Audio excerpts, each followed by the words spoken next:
नमस्कार. उपमुख्यमंत्री अजित पवार यांनी महाराष्ट्रातील महिलांसाठी मोठी घोषणा केली आहे. अजित पवार यांनी याआधीच मुख्यमंत्री लाडकी बहीण योजनेची घोषणा केली आहे. या योजनेसाठी लाभार्थी महिलांना पात्र ठरवण्यासाठी काही कागदपत्रांची अटी आवश्यकता टाकण्यात आली होती. ही कागदपत्रे बनवण्यासाठी महिलांना राज्यातील तहसील कार्यालयांबाहेर मोठी गर्दी होत असल्याचं बघायला मिळत आहे सध्या आपल्याला. तसेच अधिक महिलांना कागदपत्रांची जुळवाजुळवच करण्यात ताळंबळ उडत असल्यानं राज्य सरकारच्या निदर्शनास आले. ऑफकोर्स एवढा एकाच वेळेस सगळा निर्णय आला. त्यामुळे अजित पवार यांनी या योजनेसाठीची मोठी घोषणा केली आहे. राज्यातील लाभार्थी महिलांना सोप्या माध्यमातून या योजनेचा लाभ मिळावा यासाठी राज्य सरकारने आता कागदपत्रांमध्ये शिथिलता दिली आहे. तसेच या योजनेसाठी अर्ज करण्यासाठी 15 जुलै ही शेवटची तारीख होती, पण हीच तारीख आता शेवटची नसून ती 31 ऑगस्ट केली आहे. त्यामुळे महिलांना या योजनेसाठी 31 ऑगस्टपर्यंत अर्ज करण्यात येणार आहे.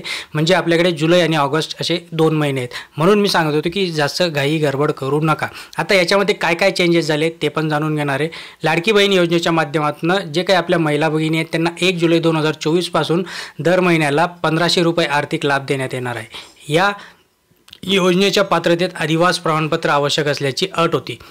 आता लाभार्थी महिलांसाठी अधिवास प्रमाणपत्र उपलब्ध नसेल त्याऐवजी 15 वर्षांपूर्वीचे रेशन कार्ड किंवा मतदार ओळखपत्र किंवा शाळा सोडल्याचा प्रमाणपत्र आणि जन्मदाखला यापैकी कोणतंही एक प्रमाणपत्र ग्राह्य धरलं जाणार आहे.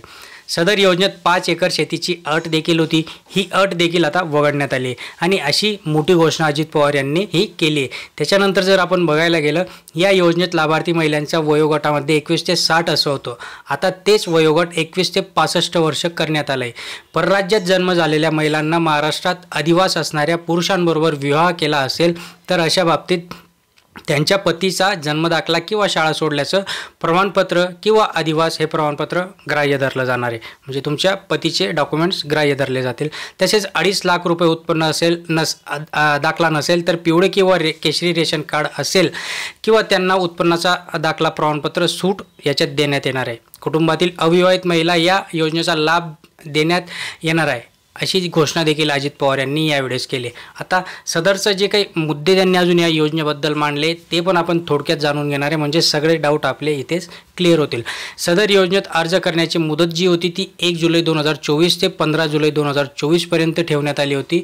यामध्ये त्यांनी मुदतवाढ करून ही 31 ऑगस्टपर्यंत केली आहे आणि आता 31 ऑगस्टपर्यंत लाभार्थी महिलांना अर्ज करता येणार आहे. तसेच 31 ऑगस्ट 2024 पर्यंत अर्ज करण्यात आलेल्या लाभार्थी महिलांना 1 जुलै 2024 पासून दरमहा 1500 आर्थिक लाभ देण्यात येणार आहे.